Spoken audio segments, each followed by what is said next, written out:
A Royal Air Force Lancaster bomber vanished during a night raid over Germany, taking 7 airmen into darkness. But when Dutch construction crews discovered the wreck decades later, their cameras captured something that made seasoned investigators step away from their monitors.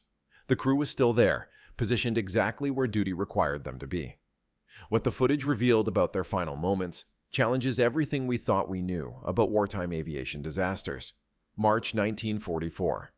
The skies over industrial Germany had become a nightly theater of war. RAF Bomber Command's relentless campaign to cripple Nazi production was at its peak, with hundreds of aircraft crossing the North Sea under cover of darkness. At RAF Waddington in Lincolnshire, Lancaster ED-588 sat among dozens of identical 4-engine bombers. Her ground crew worked methodically, loading 4,000 pounds of high explosives and thousands of incendiaries. This was her 23rd operation. Not quite enough to complete a tour, but her crew was getting close. Inside the briefing room, 7 men, average age just 22, studied maps and meteorological reports. Flight Lieutenant James Harrington, at 24, was the veteran of the group. His navigator, Flying Officer William Pierce, meticulously calculated their route, while bomb aimer Sergeant Thomas Collins reviewed target photographs of the Krupp steelworks. In the rear of the room, the 2 gunners, Sergeant Alan Matthews in the mid-upper position and Flight Sergeant David Wilson in the tail, discussed cloud cover and visibility. Wireless operator Sergeant Robert Thompson and flight engineer Sergeant Henry Miller completed the team, checking frequencies and fuel calculations. "Gentlemen, this looks like a straightforward operation," the squadron leader announced. "Weather over target is predicted to be clear. Light fleck expected. Minimal fighter presence reported in the area." The men exchanged glances, knowing such optimistic assessments often meant something else entirely. They'd been here before, 22 times before to be exact. The routine was familiar. Takeoff at 2100 hours, rendezvous with the bomber stream over the English Channel, approach the target at 19,000 feet, release bombs on the Pathfinder markers, then return home before dawn. "Just another night over Germany," Matthews quipped, the gallows humor that had become second nature to bomber crews. Little did they know this night would be anything but routine. As dusk fell, ED-588's Merlin engines roared to life. Harrington guided the heavy bomber down the runway, lifting off into the gathering darkness. Behind them, dozens of other Lancasters followed, forming a deadly procession toward the German industrial heartland. The Lancaster climbed steadily into the night sky, her 7-man crew settling into the familiar routine. Thompson maintained regular contact with base, reporting their position as they crossed the English coast. Pierce confirmed they were on course, while the gunners scanned the darkness for the silhouettes of enemy fighters. It was, by all accounts, a textbook departure. ED-588 joined the bomber stream, that terrible, magnificent river of aircraft flowing eastward, carrying destruction to the Nazi war machine. For these young men, it was simply the job they had been trained to do. They expected to return to base for breakfast, perhaps catch some sleep, and prepare to do it all again the following night. At 22:47 hours, ED-588 made her last routine radio contact. "Position report. Crossing North Sea. All systems normal," Thompson transmitted. The acknowledgement from base was brief and businesslike. No one suspected it would be the last communication ever received from Lancaster ED-588. Hours passed. One by one, bombers returned to Waddington, each landing marked by a check on the operations board. As dawn approached, the flow of returning aircraft slowed to a trickle. By 0600 hours, all but one square remained empty on the status board. ED-588 had not returned. The operations officer made the necessary calls, checking with other airfields in case the Lancaster had diverted due to fuel concerns or damage. No reports came back. No distress signals had been received. No sightings of a damaged bomber limping home or parachutes descending through the night sky. As the morning sun illuminated the airfield, the ground crew of ED-588 stood waiting, tools in hand, for an aircraft that would never return. The squadron leader made the necessary notations. Lancaster ED-588 and crew missing in action, presumed shot down over enemy territory. Within hours, telegrams were dispatched to 7 families across Britain. "Regret to inform you," they all began, delivering the news that would shatter households from Edinburgh to London. Parents, wives, and sweethearts would read those words with trembling hands, joining thousands of others who had received identical messages since the war began. For the men of Bomber Command, it was grimly familiar. They would pack up the personal belongings of their comrades, write letters of condolence, and prepare to welcome replacement crew members. The machinery of war allowed little time for mourning. With no witnesses, no wreckage, and no survivors, the fate of Lancaster ED-588 became one more mystery of the air war, a statistic in the terrible accounting of Bomber Command's casualties. In time, the names of Flight Lieutenant Harrington and his crew would be inscribed on the Runnymede Memorial, dedicated to the 20,000 airmen who had no known grave. When peace finally came in 1945, the tally of losses was staggering. Bomber Command had sacrificed 55,573 airmen killed, including those aboard ED-588. Post-war investigations tried to account for the missing, but with so many aircraft lost over hostile territory or vast stretches of water, thousands of cases remained unresolved. For the families of ED-588's crew, the official record offered little comfort. Missing in action, presumed killed, provided no closure, no certainty, no grave to visit. Mothers kept rooms unchanged, wives delayed remarriage, children grew up knowing their fathers only through photographs and secondhand stories. As decades passed, the war faded into history. The Lancaster bombers that had once filled the skies were scrapped or relegated to museums. Veterans aged, memories dimmed, and the urgency of knowing what happened to individual aircraft diminished. Official historians filed Lancaster ED-588 away as one more combat casualty, presumed shot down by flak or night fighters over Germany. The absence of evidence became, by default, evidence of a typical combat loss. 7 more names among thousands who disappeared into the war's vast maw. Yet all the while, the truth lay waiting to be discovered, preserved in the cold, dark waters of the North Sea, 180 feet below the surface. The bomber had not reached Germany that night. It had never even crossed the Dutch coast.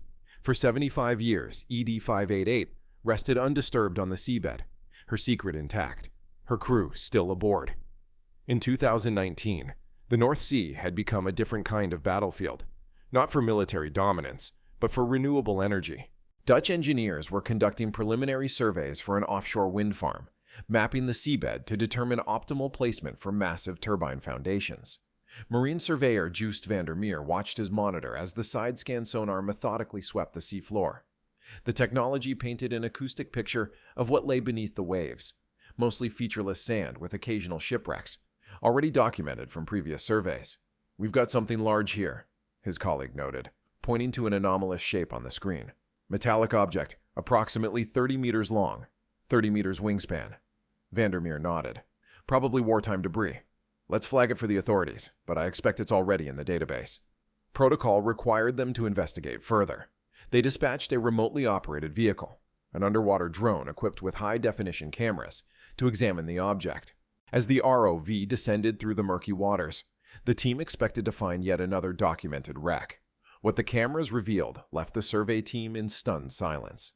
"That's a Lancaster," whispered Van der Meer, who had grown up hearing his grandfather's stories of the bombers that crossed Dutch airspace during the war. "And it's intact." The ROV's lights illuminated an aircraft that seemed to have landed on the seabed rather than crashed. The fuselage was whole, the distinctive twin-tail configuration clearly visible. Even more remarkably, the gun turrets remained in position, their perspex covers still in place. As the ROV circled the wreck, the cameras captured serial numbers along the fuselage. When cross-referenced with historical records, they confirmed what seemed impossible. They had found Lancaster, ED-588, the bomber that disappeared on that March night in 1944. The Dutch authorities immediately notified the British Ministry of Defense. Within days, a specialized team of marine archaeologists and aviation historians arrived to conduct a proper survey. What they discovered would rewrite the historical record and provide answers to questions that had remained open for 3/4 of a century.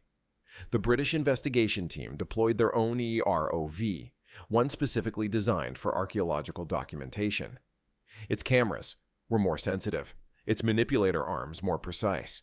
With reverent caution, they began their exploration of Lancaster ED-588. The bomber rested on its belly, the landing gear retracted, suggesting a controlled water landing rather than a catastrophic crash. The propellers of all 4 Merlin engines were bent, but not shattered, consistent with the engines being shut down before contact with water. Most tellingly, the aircraft showed no evidence of combat damage, no bullet holes, no cannon strikes, No shrapnel tears in the aluminum skin. This aircraft wasn't shot down, concluded Dr. Eleanor Winters, the lead investigator. From all appearances, it made an emergency landing at sea. But it was what the ROV discovered inside the Lancaster that truly shocked the investigation team. As the underwater vehicle's camera penetrated the fuselage through a small breach in the rear section, the lights revealed what no one had expected to find: the remains of the crew, still at their stations. Flight Lieutenant Harrington was found in the pilot's seat, his hands still on the controls. Beside him, Sergeant Miller remained at the engineer's panel. In the nose, Flying Officer Pierce sat at the navigator's table, charts still spread before him, while Sergeant Collins was at the bombardier's position. Sergeant Thompson was found at his radio operator's station, and most poignantly, the two gunners, Matthews and Wilson, were still in their respective turrets, as if scanning the darkness for threats that never came. "I've never seen anything like this in 20 years of marine archaeology," Dr. Winters said, visibly shaken. These men didn't abandon their aircraft. They didn't panic. They stayed at their posts until the end. Personal effects found within the aircraft told a heartbreaking story of lives interrupted. Letters from home, photographs of loved ones, lucky charms, and religious medals, all preserved by the cold, oxygen-depleted environment of the deep North Sea. A half-written letter was found in Thompson's pocket, never to be completed or sent. The ROV's cameras documented every detail with clinical precision, but even the hardened professionals guiding its movements found themselves emotionally affected by what they were witnessing: the final resting place of 7 young men who had vanished from history until this moment. With the physical evidence documented, the investigation team began the painstaking process of reconstructing what had happened to Lancaster ED-588 on that March night in 1944. Aviation engineers examined the footage of the engines, noting that one showed signs of catastrophic oil loss. The starboard outer engine had likely failed while the bomber was over the North Sea, too far from England to return safely, but not yet within reach of the continental coast. "This wasn't combat loss at all," explained Air Commodore James Blackwell, a former Lancaster pilot who served as technical consultant to the investigation. "What we're seeing is a textbook case of mechanical failure over open water." The physical evidence painted a clear picture. Faced with engine failure in darkness over the North Sea, Flight Lieutenant Harrington had made the decision to attempt a water landing rather than ordering his crew to bail out into the frigid waters, where survival would have been measured in minutes. "He executed a perfect ditching," Blackwell noted. "The aircraft is intact, the fuselage unbroken. This speaks to extraordinary piloting skill under extreme pressure." Harrington had managed what few pilots ever achieved: landing a heavy bomber on water without breaking apart on impact. Records showed that successful Lancaster ditchings were rare. The aircraft was not designed for water landings, its low wing configuration making it prone to flipping over or breaking apart when contacting water. But if the landing was successful, why had no one survived? The investigation provided the terrible answer. "The crew survived the landing," Dr. Winters concluded, "but they couldn't escape the aircraft." Analysis of the wreckage revealed that the impact had jammed the main hatch, while the fuselage began taking on water through small breaches. With their radio damaged, likely during the landing, they had no way to signal their position. In darkness, miles from shore, they faced an impossible situation. "They did everything right," Blackwell said quietly, "and it still wasn't enough." The official record was clear. Lancaster ED-588 had not been shot down over Germany. It had never reached its target. Instead, it had suffered mechanical failure over the North Sea and performed an emergency water landing. And 7 men, having survived the landing, found themselves trapped in a gradually sinking aircraft, knowing that rescue would not come. Forensic analysis allowed investigators to reconstruct the crew's final hours with haunting precision. After the successful water landing, Lancaster ED-588 initially remained buoyant. The aircraft would have settled on the surface, its aluminum skin keeping it afloat while slowly taking on water. "They would have had time," said Dr. Winters, "perhaps hours, based on similar incidents we've documented." The evidence suggested the crew had remained disciplined to the end. They had not panicked, not abandoned their positions in a futile scramble for escape. Instead, they had continued to function as a team, each man at his station. Thompson had likely attempted to repair the damaged radio, his tools found scattered around his position. Pierce had made detailed notations on his charts, perhaps calculating drift patterns or proximity to shipping lanes. Harrington and Miller appeared to have been working to stem the water ingress, using clothing and equipment to plug leaks. Most telling were the personal effects. Letters were found partially written, messages to loved ones composed in those final hours. A small diary recovered from Miller's pocket contained a heart-wrenching entry. Aircraft down in water. Jim got us down in one piece, trying to repair radio. Very cold. Dawn in about 4 hours. If you're reading this, tell Mom I wasn't afraid. The cold would have been their enemy as much as the rising water. March in the North Sea meant water temperatures barely above freezing. Even inside the aircraft, hypothermia would have set in as they waited for a dawn that would bring no rescue. The most remarkable thing, noted Blackwell, is that they maintained their positions. Military discipline, yes, but something more. They died as they had lived, as a crew. Together, each man doing his duty until the end. As the aircraft slowly filled with water and began its final descent to the seafloor, the 7 men of Lancaster ED-588 faced death with a dignity that, 75 years later, left investigators in solemn awe. In October 2020, a ceremony unlike any other took place aboard HMS Queen Elizabeth, positioned directly above the final resting place of Lancaster ED-588. Representatives from Britain's Royal Air Force and Royal Navy joined Dutch and German officials in a service of remembrance. The families of the 7 airmen, now represented by grandchildren and great-grandchildren, stood on the deck as 7 wreaths were committed to the waves. For many, it was the first time they had been able to properly mourn at something approaching a gravesite. "My grandmother waited all her life for news of her husband," said Sarah Wilson, granddaughter of Tail Gunner Flight Sergeant David Wilson. "She never remarried, never stopped hoping. She died still not knowing what happened to him. Today, I feel like I'm completing something for her." The British Ministry of Defense officially corrected its records, changing the status of Lancaster ED-588 from missing in action, presumed shot down over enemy territory, to lost due to mechanical failure over North Sea. The crew were posthumously recognized for their extraordinary courage and discipline in the face of certain death. The wreck site was designated an official war grave, protected under international law. No salvage would be permitted, no artifacts removed. Lancaster ED-588 would remain where it had rested for 3/4 of a century, a permanent memorial to 7 men who had done their duty to the last. But the discovery raised uncomfortable questions about historical accuracy. How many other aircraft listed as combat losses had actually fallen victim to mechanical failure, weather, or navigational errors? How many families had lived with incomplete or incorrect accounts of their loved ones' fate? This is likely not an isolated case, admitted Air Vice Marshal Harold Thornton at the memorial service. The fog of war obscures much, and our historical records reflect the limits of what was known at the time. Technology now allows us to discover truths that were previously hidden. The story of Lancaster ED-588 represents more than just a historical correction. It symbolizes how modern technology can illuminate the darkest corners of the past, bringing clarity to events long shrouded in mystery. For the families of the crew, the discovery brought a complex mixture of grief and relief. "It's painful to know how they died," acknowledged James Harrington III, grandson of the pilot. "But there's comfort in knowing they weren't shot down in flames or blown apart in the sky. They were together, doing their jobs, looking out for each other to the end." Marine archaeologist Dr. Winters has since identified 3 other bomber wrecks in the North Sea that show similar characteristics. Intact aircraft with no combat damage, crews still aboard.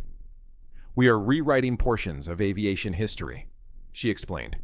"The narrative that every missing aircraft was shot down is simply not supported by the physical evidence we're now able to gather." The case of ED-588 joins a growing list of lost aircraft found in unexpected circumstances. From Spitfires discovered in the Egyptian desert to B-24 Liberators found on remote Pacific islands, each discovery adds nuance to our understanding of the past. For military historians, these findings prompt a reevaluation of lost statistics and combat effectiveness assessments. For families, they provide long-delayed answers and closure. And for the rest of us, they serve as poignant reminders of individual human experiences within the vast machinery of war. As technology advances, more secrets will emerge from the depths. More families will receive answers to questions they thought would remain forever unanswered. More historical narratives will require revision in the face of physical evidence. What other mysteries lie waiting beneath the waves? How many more crews, like those of Lancaster ED 588, remain at their stations in the dark silence of the deep, their story yet to be told? The ocean keeps its secrets well, but not forever. And when those secrets finally come to light, they remind us that behind every statistic, every casualty report, every name etched in memorial stone, there lies a human story of courage, duty, and sacrifice that deserves to be known and remembered.